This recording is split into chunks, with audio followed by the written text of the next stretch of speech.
Hello everyone and welcome back to SliverStar Arcade and more The Great Ace Attorney. In the last episode, we discovered that the crime scene had been moved to the other side of the road by a man who just wanted to give his wife a lovely wedding anniversary. And in this episode, we have finally called Mrs Garrideb to the stand. And oh my god, I forgot about this music. Huh. Witness, state your name and occupation. Oh, yes, my name is John Garrideb. And I'm a juror and such like. Sounds like even she doesn't know if she's a housewife or a maid or what anymore. The court has decided your testimony is required in order to clarify matters in this case. 1 second. Do you understand, madam? Yes, my lord. You will tell the court everything that took place in your household on the evening in question.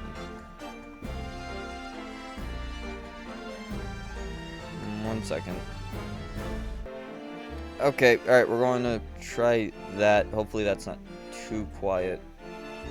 Tell the court everything that took place in your household on the evening in question. Alright.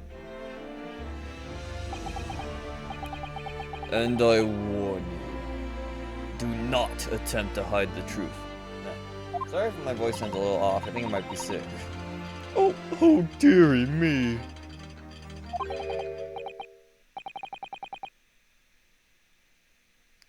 What the? Who, I'm going to assume this is Mr. Garrideb. Chin up, Joni. Nothing to worry about. It is! Oh, I didn't know you were here, John. I can't remember the voice I gave.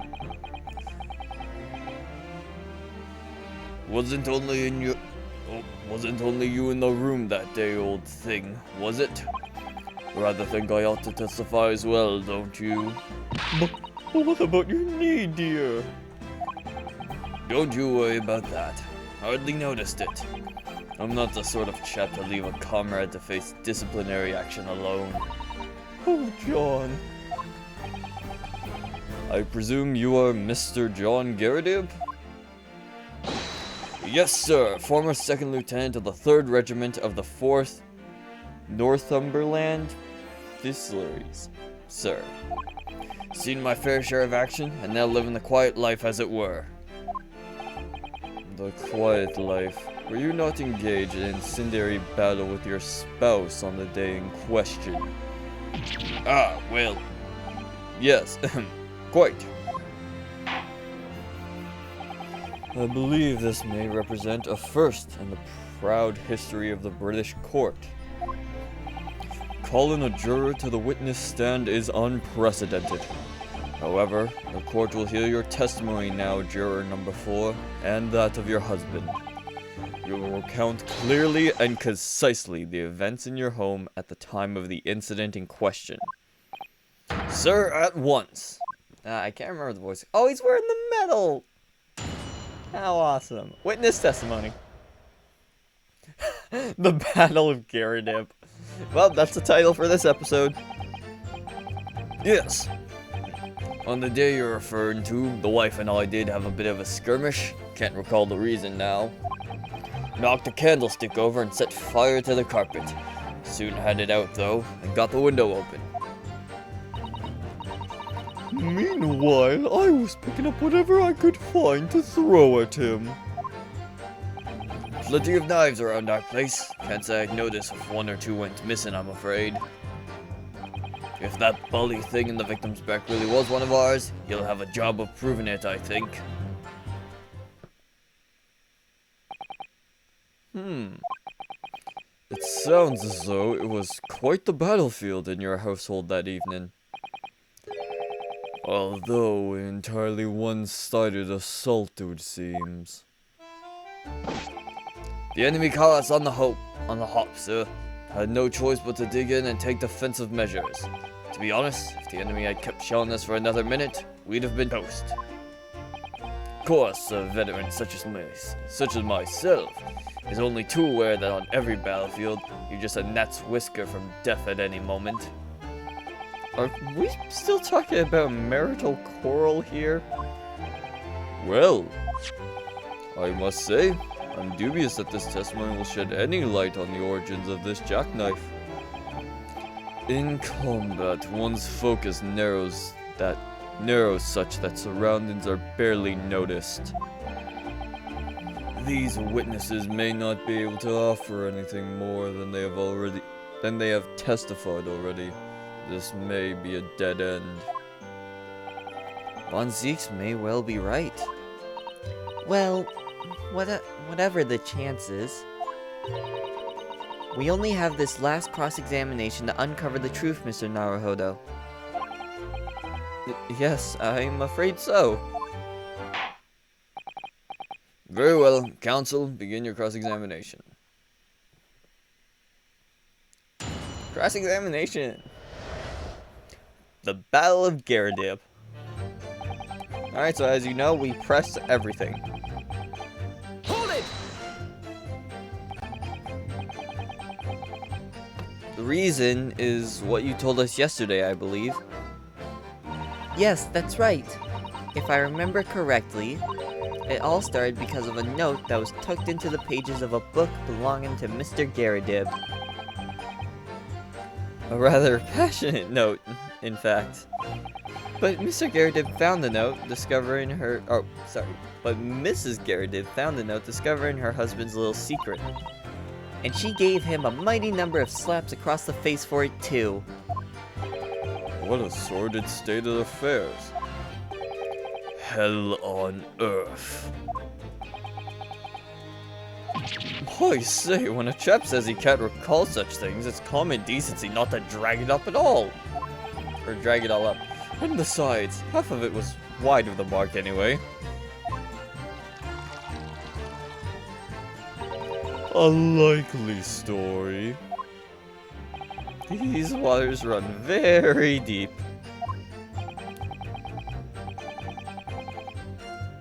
One second. And we're back. And what transpired next after these multiple blows to the face? And press. Hold it! These guys are honestly my favorite characters. Oh wait, no. Gregson is. But yeah. And the fire also spread to some items of the furniture, didn't it? The bookcase, my armchair, anything of mine really. Just so happens there was some bathwater around that evening, so I sloshed that about to put it out.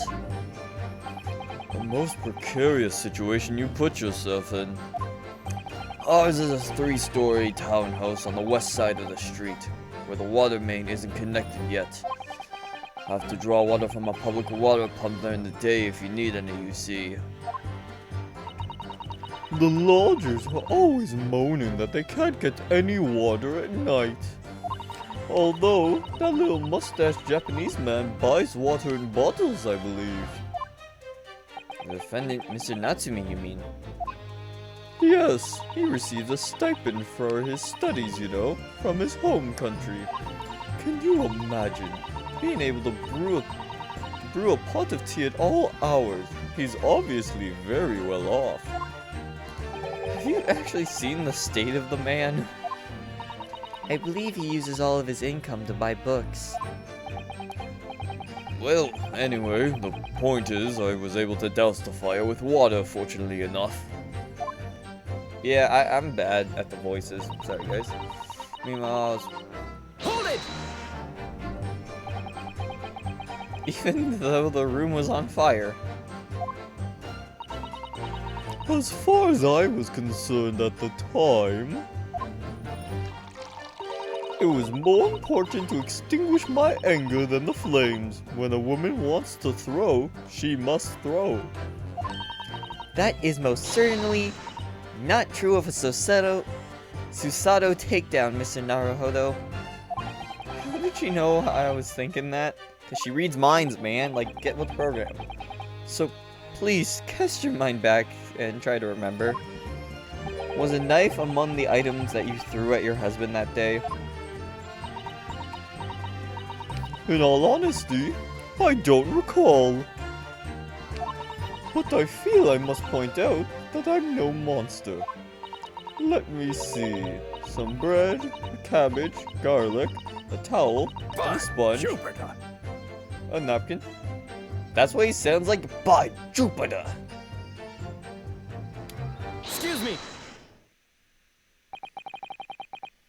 Do you have something to add, sir?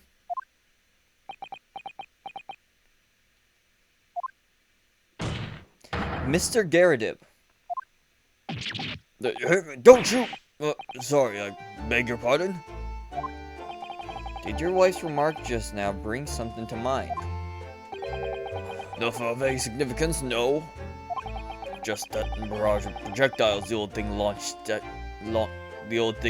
in my direction was somewhat more solid than she implies. Books, bricks, and the fire poker, I seem to recall. Ouch. And the woman's aim is uncanny. She landed a direct hit with every volley. Ah! Good grief, woman. We're not at home now. This is a court of law. Oh, dearie me. Ever so sorry, dear. What's she even doing with a teapot in here? Honestly, John, I would never throw such things at you, obviously. Well, take a look at this then. How do you suppose that happened, Your pipe, sir. Had this thing in my hand as usual at the time of the onslaught. Knocked it clean out with one of her soft projectiles, she did, yes. And when I went to pick the thing up, it was broken in two. I'd like to see a sponge do that sort of damage. I see. Your pipe was broken. It would never have been sent flying unless it was hit by something pretty solid. No, voices. Anyway, I've managed to bandage the thing up for now. Huh, you are one to exaggerate, aren't you, dear?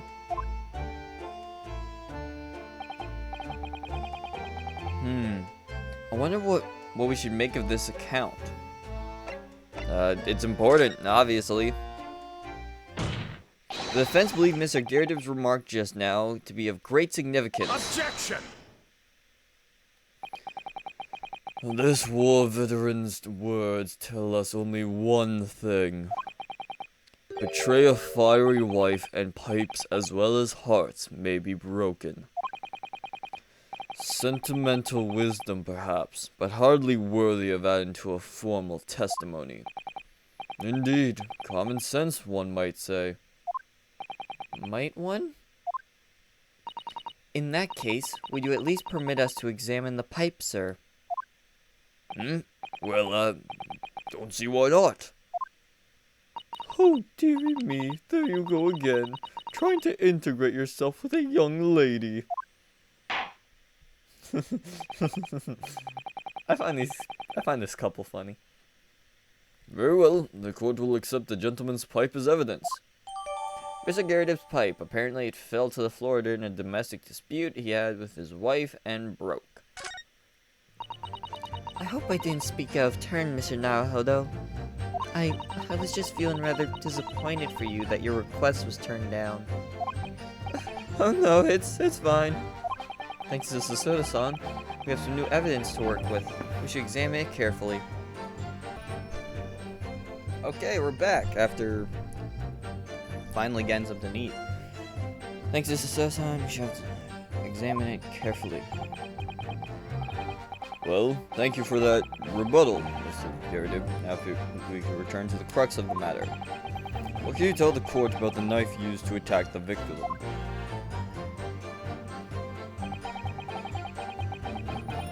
I don't know why, but the volume seems loud. Real quick, I'd like to take a look at this pipe. It looks to be in a sorry state with that bandage around it, doesn't it? But for some reason, it feels slightly ominous to me. like it's trying to shout out a warning. Probably because it's the same blue as Mr. Garrideb's dressing gown. I suppose it must have considerable sentimental value to Mr. Garrideb, given that he's gone to the trouble of repairing it like this. Either that, or he can't afford to replace it.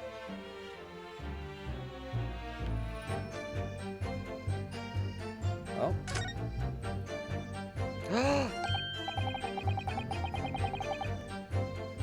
That's the broken end piece of the knife. Oh, something just twinkled inside the chamber of the pipe here. Yes, jeez, my voice. Yes, I saw it. Something stuck in there, I think. Let's turn it over and shake it. What's this? It's a tiny fragment of metal. It looks like the tip of a blade or something. The tip of a blade? Surely it couldn't be. Fragment metal. The small piece of metal looks like it might be the tip of a knife blade. It was stuck inside the bowl of Mr. Garrideb's pipe. And yeah.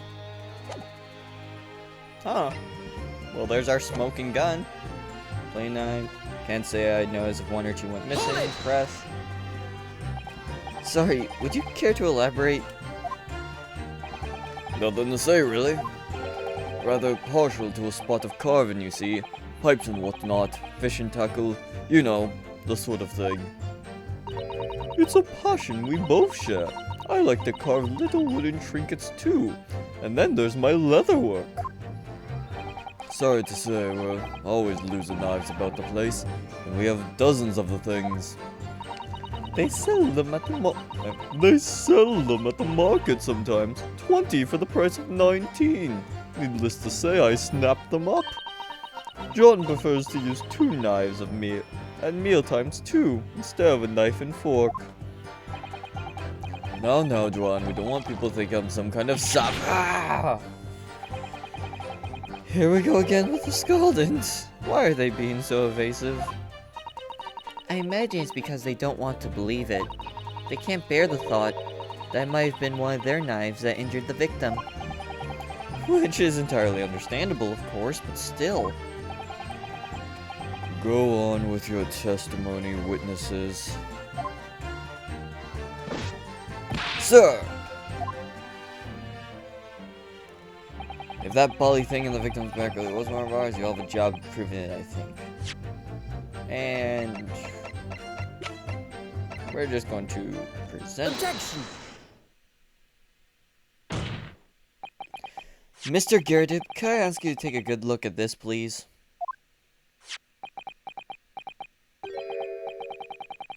You can ask, but I can't see a bally thing.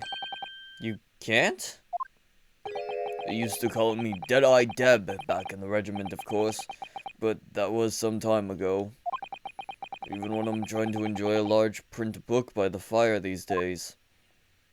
I struggle to tell a B from a D and a P from a Q, to be honest. Oh, he does. Dearie me, it's rather wearing being asked about every other letter and every other word.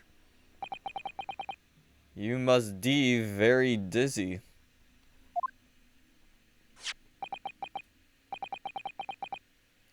What is that? A tiny scrap of metal? Yes, almost certainly from the tip of a blade. And what may appear to be first just tiny scrap is in fact a crucial piece of evidence. Interesting. And where did the defense come by this evidence? It was lodged in the chamber of Mr. Garrideb's pipe. My pipe, you say? By Jove, I wonder how that got there. And what precisely does this fragment of metal signify, Counsel? Are you suggesting that it is in some way related to the matter of the stabbing on Briar Road?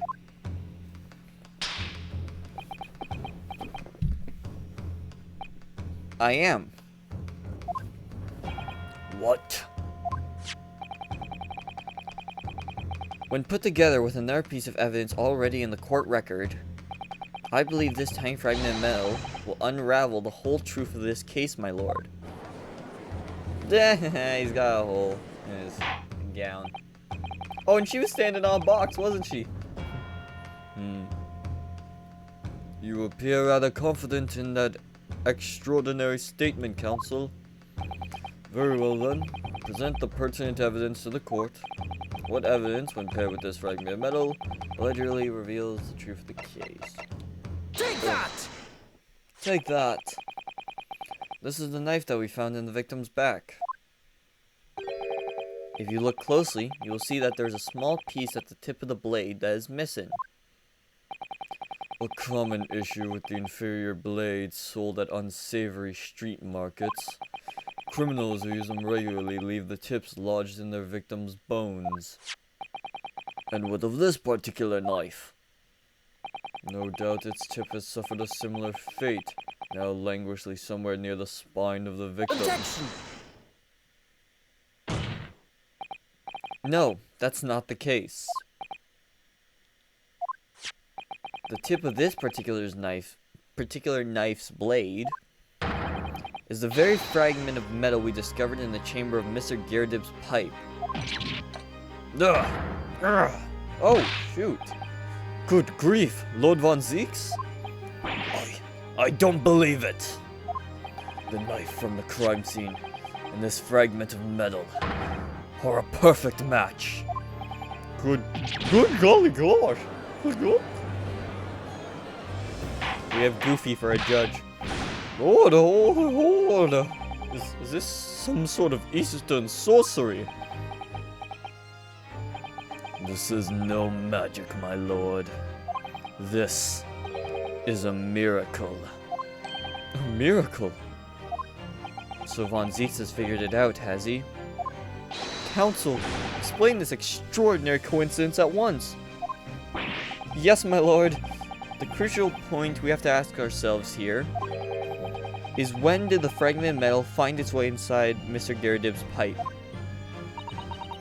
Something that was clarified for us in the most recent witness testimony.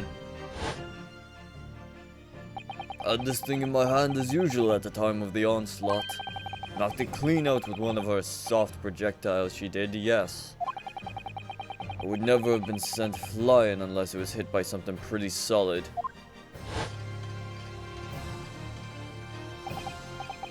Oh, dearie me.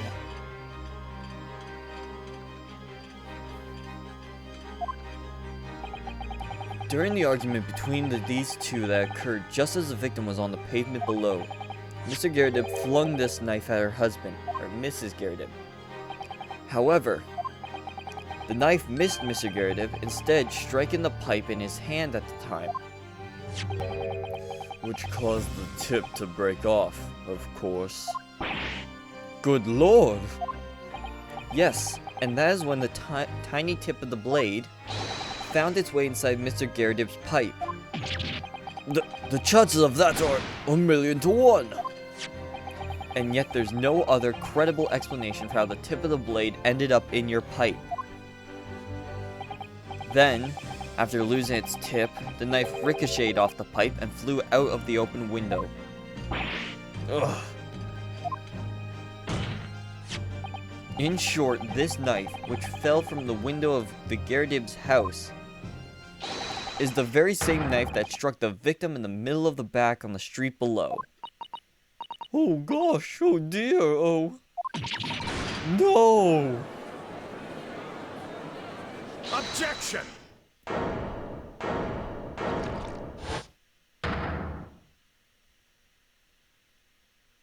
Back to day drinking. It is like 10 in the morning, my man. A full-bodied theory, I give you that. What was that? A complex bouquet of seemingly trivial points, possibly arranged, create an almost passable vintage. Allow me to toast to my learned friend's characteristically Nipponese approach to bottling his argument. Sorry? But after all, it is just a theory. The bottle, I fear, is corked. Because you see... It's spoilt by an insurmountable inconsistency. An insurmountable... What? Lord Von Zeeks, explain yourself. What is this inconsistency you claim to have identified? An inconsistency of the simplest nature, my lord. The victim was found with the knife planted in the middle of her back. She bent over to pick up the book, you dumbass. Yes, in her... Ah. Oh, shit. That's right, you silly little man. Now, John, old thing, what are you getting so excited about? Let us consider the basic facts of the case once more. It might just be easier if I just give him a very bad Vegeta voice. The victim was walking along the pavement before being stabbed in the back and fallen to the ground. If the knife that stuck her had fallen from above, there's no possible way it could have planted itself into the victim's back.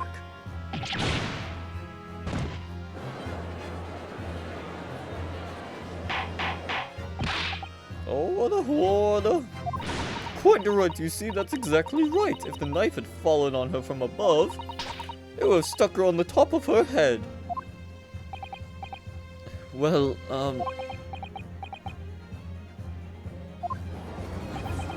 he's lost for words, look. I knew it. I never liked his theory in the first place. I don't know, though. What really did happen? It would appear the defense has made a rather spectacular blunder.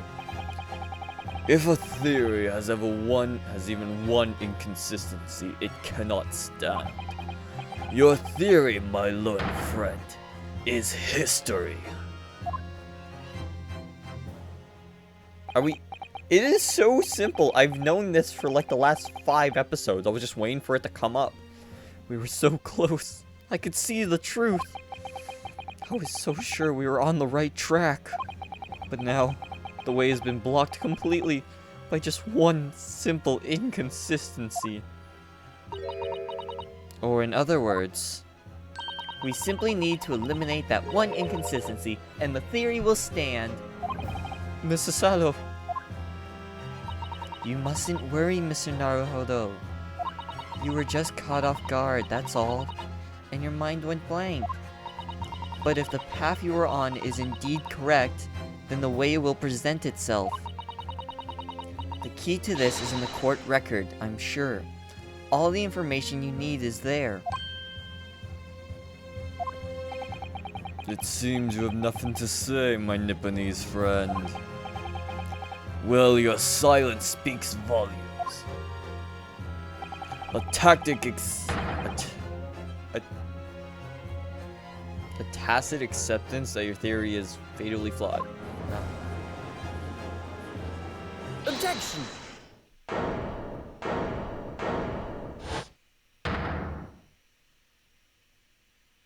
The buttons look very nice.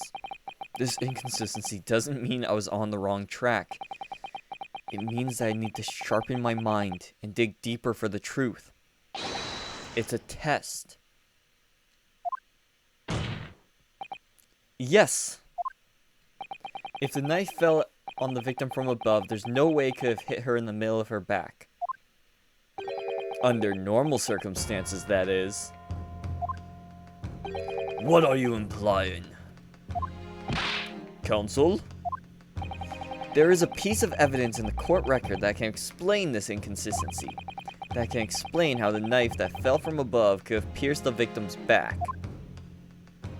We already have the answer. Goodness!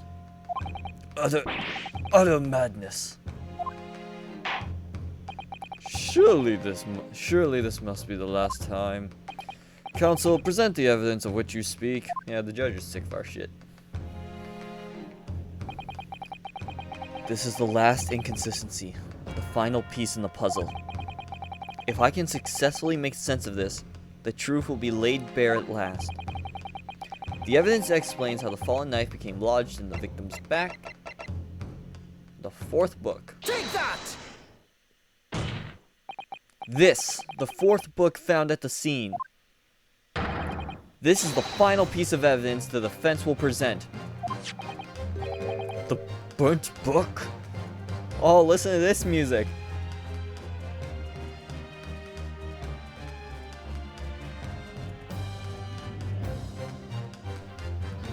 This is awesome. Is that not Mr. Garrideb's book? Yes, and to understand its significance, we have to consider how it came to be at the scene in the first place. This photographic print clearly shows the book in question, and the victim holding it in her hand.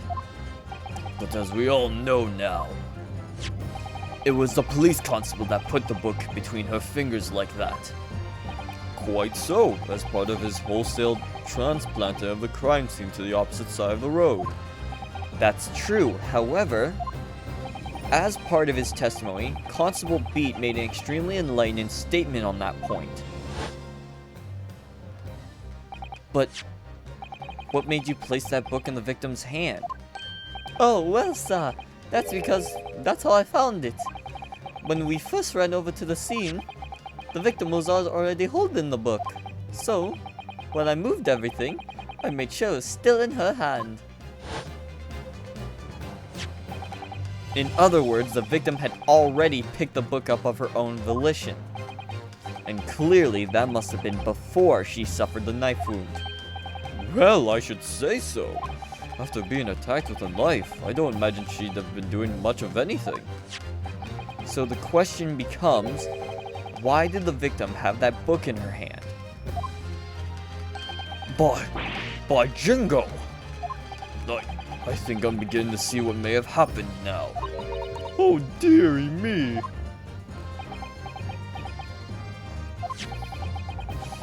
We know that the book fell from the top floor of the Garrideb household onto the pavement below, at precisely the moment that the victim was walking past. Yes, at exactly that moment, the young woman was walking along the street in the light fog, when all of a sudden, a book fell right in front of her. The book I threw. Yes, Mrs. Garrideb, what do you think the woman did? What would you do if you were walking along and suddenly a book landed in front of you on the pavement? Well, I really can't imagine it, but I suppose she might have reached down and picked the book up. Yes, that is exactly what the woman in fact did. She picked up the book.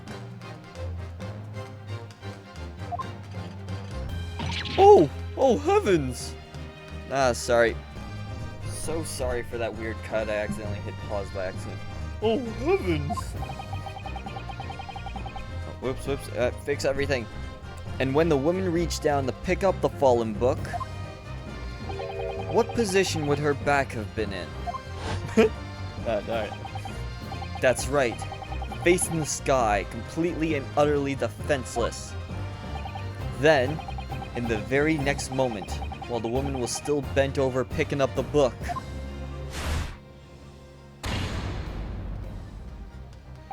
the next object fell from the room above, the jackknife, straight into the middle of her back. I don't think it would have enough force to do that though, especially because the tip had been broken off. And at that same time, walking by chance directly behind Miss Green, was the defendant, Mr. Soseki Natsume. Well, I never! It appeared to Mr. Natsume that the woman simply collapsed on the floor, in the dark and the fog. He didn't see the knife falling on her from above. Oh! And from the other direction, the constable and his wife saw no one but the victim and her apparent attacker. So there never was a real culprit to run from the scene in the first place. No, this was nothing more than a series of unlikely events that accumulated in an unfortunate accident. And that is the real truth behind this case.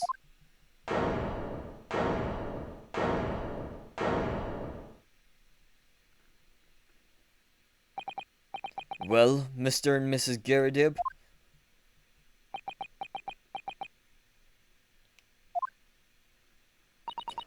The very first time you showed me that knife, I had my suspicions. I wondered if perhaps it might have been something like that. There, old bean. Poor Mrs Garrideb. Of course, I never meant for anything of the sort to happen, but it was all my fault, wasn't it?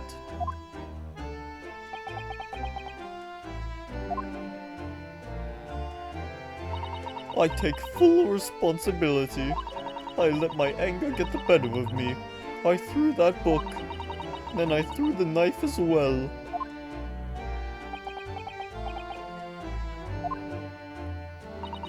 John, dear. It's alright, I know. I'm ever so sorry. Truly. I'm sorry. Oh, shit.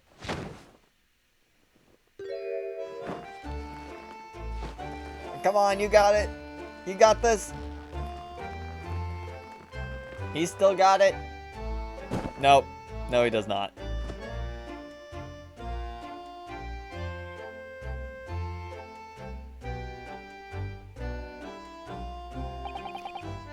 Lord Von Zeeks, what news of Mrs. Garrideb? She's been taken to the infirmary. It would appear that today's events had left her in an especially flustered state. However, I believe she will recover in due course. There is no cause for concern. Yes, unbeknownst to themselves, they caused what could easily have been a terrible tragedy. They shall have to prepare themselves for the consequences of their actions. There is some good news, however, my lord. I've just heard word from the hospital where the victim is being treated. Her condition is improving steadily, and the doctor believes she'll regain consciousness soon. It's strange. We've been talking about the victim all this time, but we've never once met her. How wonderful! The woman is out of danger, it seems. Yes, that is good news. So, Mrs. Soseki Natsume. Aw man, it's been so long, I forgot his voice. Yes.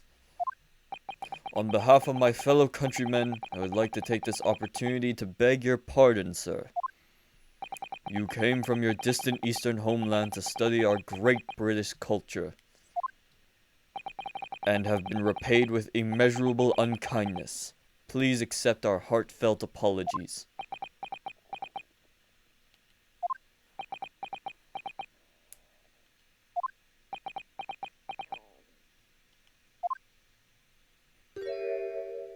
No, it is me who should be begging your pardon.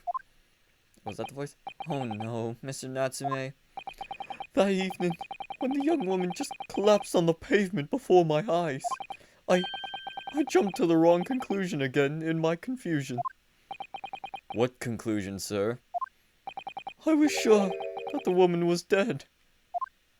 Yes, Constable Beats said the same thing, didn't he? He thought she had been killed too.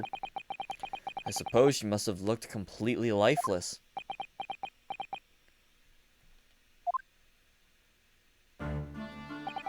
It's been about a year since I arrived in Great Britain now, but I still can't get used to life here. I can't relax. I'm sure there are evil spirits lurking in the fog, like they're haunting me. Poor Soseki-san. His imagination really has got the better of him. Yes, poor man. So, what had happened? I thought the young woman had been taken by the fog spirits. I should never have dropped my books like that and run away. I should have called for help, for a doctor, for the police.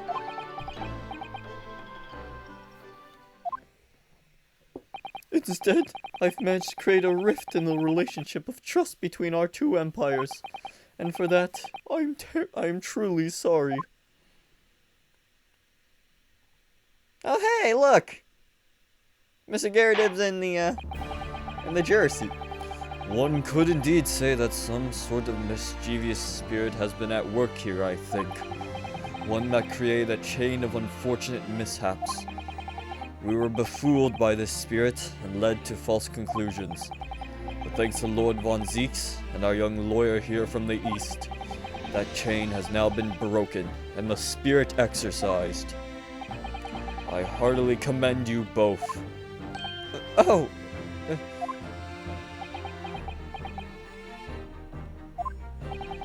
Now then, ladies and gentlemen of the jury. Yes, my lord. In concluding this trial, I must ask one last time for your decisions regarding the defendant's culpability. Are you ready to present your findings to the court? As the foreman of the jury, I can assure you we've reached a fair and just conclusion. I do declare the truth can be extremely cruel at times. Well, I didn't suspect the woman next to me, that's for sure. Sitting in for the old bean while she's out of action, you know, but I know what her decision would be. Does this mean I'll finally be able to get out of here and start work? It's about time. I say, I have a corker of a story to tell the grandchildren when I get home, won't I? Very well, ladies and gentlemen of the jury, I hereby demand your final decisions. Mr. Foreman? Not guilty. Not guilty. Oh, Not guilty. Not guilty. Not guilty. Not guilty. Not guilty.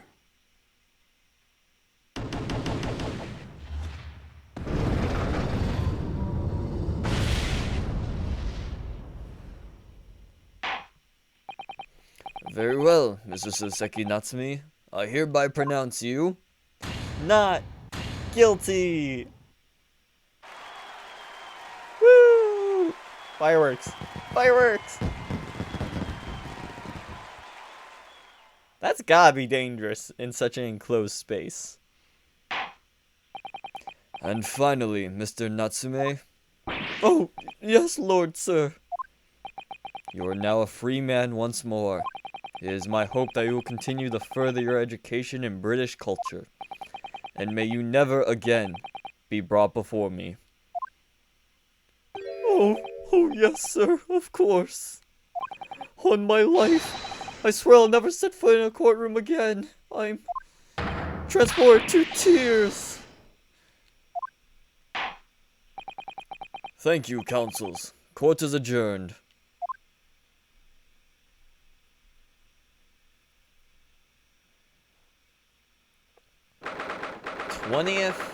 February 3:17 p.m.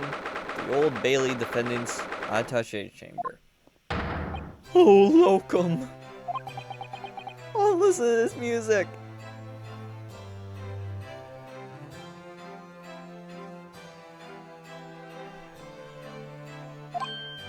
Wait, you mean me? Of course! Is there another Locum here? Is there even one? Compared to the original Locum student, Mr. Naruhodo Esquire, your name has become rather short, hasn't it? What's wrong with using my actual name? Oh, at last I'm free! I'm free! Joyful, joyous, jubilant jubilation! Heady, hearty, happiness, hurrah! Oh, I am pleased. Mr. Natsumi is delighted. Would it be so hard to just say that, then? Locum, you did it. You saved me from the brink. Well, what happened to that poor woman was in no way your fault, after all. I'm just glad everyone can see that now. No, not that. Lovely, loyal Locum lawyer. Yes? I mean, as I said before, I've just never got used to life here in Great Britain. Every time I look over my shoulder, I see foreigners, I see towering brick buildings, and from high up windows, I see them looking down on me, laughing. Look at that little hunchback. Oh dear, I'm sure it's all in your head, Mr. Natsumi. But today, you Locum lawyer gave my gloom the boot. You stood firm behind that baronial bench before all those babbling British. You battled to the bitter end, laying bare the baffling truth.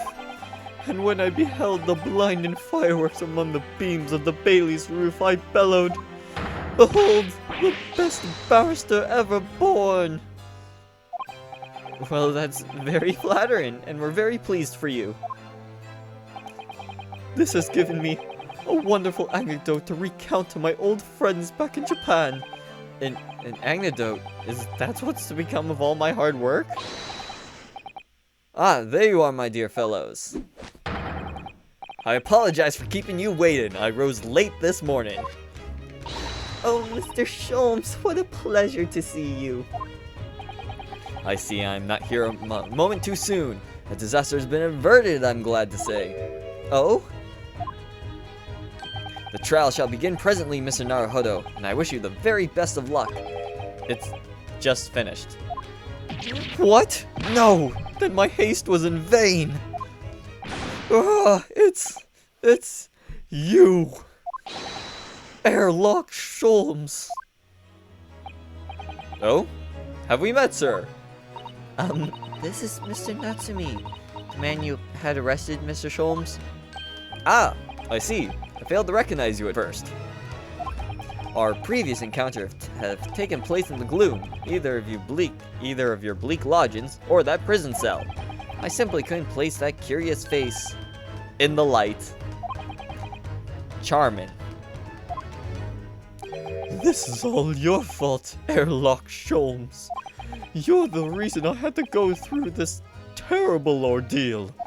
I'm going to give you a piece of my mind.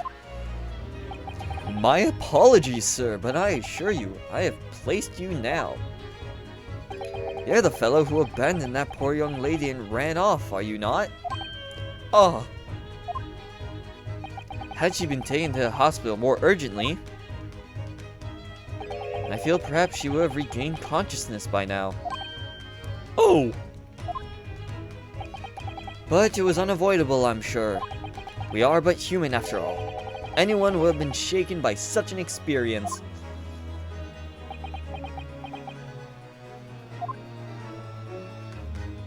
I do feel very bad about how I behaved. Well, never mind now then. What was it you wanted to say to me, sir? Damn. Herlock is good at the mind games. Nothing. Yeah, precisely. Oh no, priceless. Oh, I'm sorry, really, but that was quite priceless. Poor Soseki-san. Still, on the bright side, you had an extremely entertaining experience without paying a penny. And, it would seem, you were not even found guilty. But there is no bright side. Whatever do you mean, Mr. Natsume? Even after this, I'm... Wait, did something skip there? No, okay. 1 second. I'm still cursed by the spirits and now by the Reaper. Ah, Lord Von Zeeks. I haven't forgotten, you know, what facing that man in court means. Even if you're found not guilty, you're still doomed. It will be alright, Mr. Natsume. If the Reaper appears trying to make trouble, I will protect you. Hiya! Oh, god damn it. With a perfectly executed Susato takedown.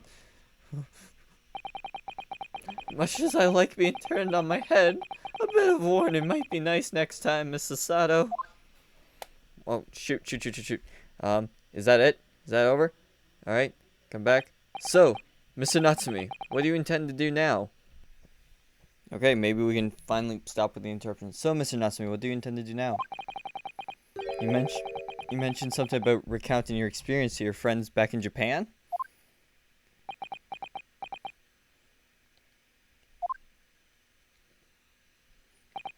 Yes, I intend to return to my homeland soon. Oh! One second. Don't know why the audio got so quiet all of a sudden. Oh! It has already been a year since I arrived here in Great Britain. I've visited universities, libraries, bookshops. I've been honored with the tutelage of professors. I've learned so much about the wealth of literature here and the city it has shaped. I've come to realize that it's my calling to sail home and tell my fellow countrymen about it. That's very touching, Mr. Natsume. Or, in perhaps less veiled terms, you wish to withdraw halfway around the world to escape the terror of the Reaper's curse. That's not it at all! The more I learn of literature, the more this strange feeling claws at my insides. I feel compelled to return to my roots and attempt to pen a work of my own. Oh, I see. A work of literature by Soseki-san. Could be an interesting read.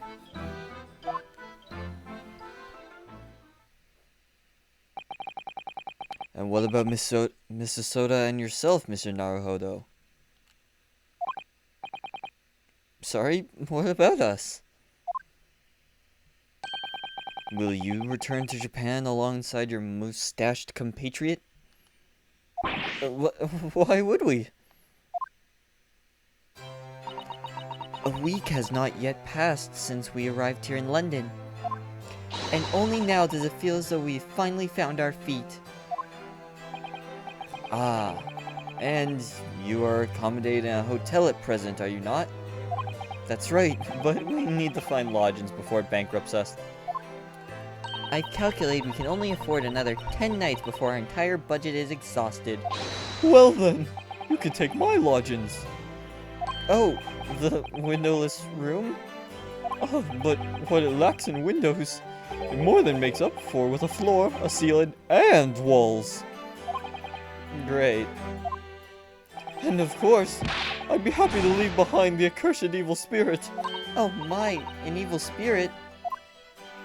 Is it the cat? Oh yes. It tries to suffocate you while you sleep. It's an infallible wake-up call. We'll think about it, if that's alright. Perhaps I can offer a more welcome alternative. Would you consider taking lodgings with me? This is going really like that. Really? Well, a vacancy has conveniently presented itself. Though it is up in the attic, I might add. Are you sure it isn't just a storage loft? I spoke with the landlady this very morning on the matter of price, and Iris is cleaning the room as we speak. You must come at once. I presume you have no luggage to speak of. Oh, this is simply wonderful. What an honor to be invited to take lodgings in the great detective's office, his attic. I'm too overcome for words. So suggesting we look elsewhere is out then. Then it's settled. Iris will prepare a welcome dinner this evening. And you must come too, Mr. Natsume. I insist. I don't know what to say, but thank you, and yes. Wonderful. Then I'll go and complete the paperwork for your formal release, Mr. Natsume. It shan't take long. Somebody's happy.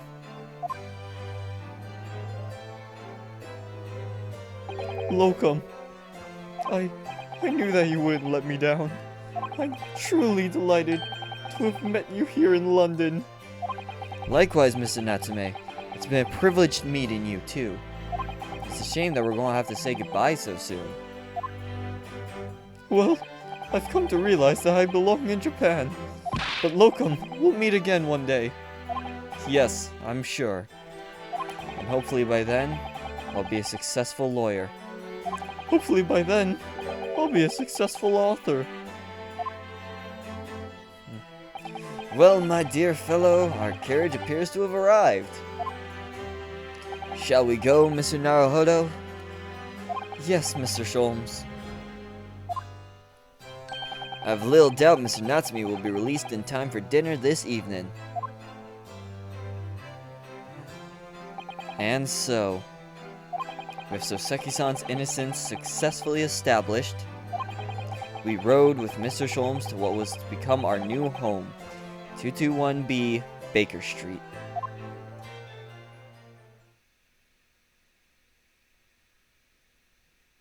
Oh.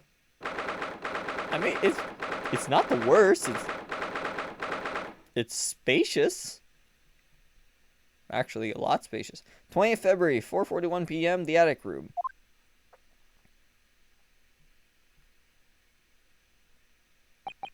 So this Is to be our new office, yes. our office. I rather like the sound of that. Me too. It's simply wonderful, isn't it? I hope you can see this, Kazuma. It's only a small step. But I'd like to think we're getting a little closer to your dream now. So, my dear fellows, do you like the place? Whoa! God damn! Ah, Mr. Sholmes. Yes, thank you so much. It's a delightful room, Mr. Sholmes. I simply adore it. And this guy is older than Zeke's? Damn, never would. It's a delightful room, Mr. Sholmes. I simply adore it. Good. I'm pleased to hear it. Iris and I are delighted to welcome you. I hope everyone's hungry. It's nearly time for dinner. We'll eat as soon as Mr. Natsumi arrives. We have a lot to celebrate. Iris, you must let me help you. Alright then, Susie. You can be in charge of the salad. Splendid. Hopefully Mr. Natsumi makes it here okay. Oh no, don't tell me. So, Mr. Naruhodo, how does it feel to have your own office in the capital? It's very exciting, actually. I can't help wondering what adventures await us.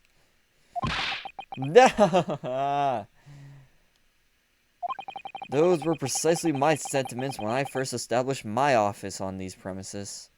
Or at these premises. Until I discovered the dark truth about the city of London, that is. Sorry? London is a glorious place, full of wonder, opportunity, prosperity, and mirth.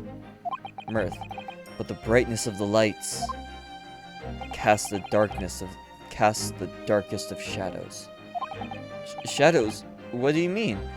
Well, I believe you're well aware of the murkiness that lies behind London's facade already. So, once again, Mr. Naruhodo,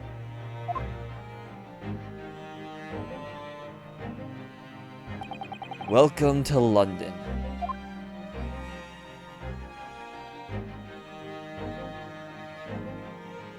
Of course, at the time, I had no idea the significance of those words Mr. Sholmes so casually spoke, but it wasn't long before my turn came to lift the facade and see the true depth of the murk that lie behind it.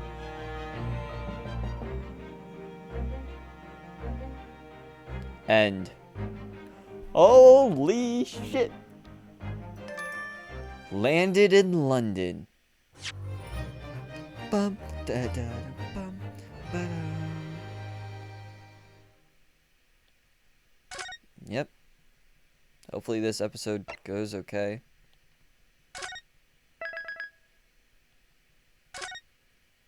The Adventure of the Unspeakable Story.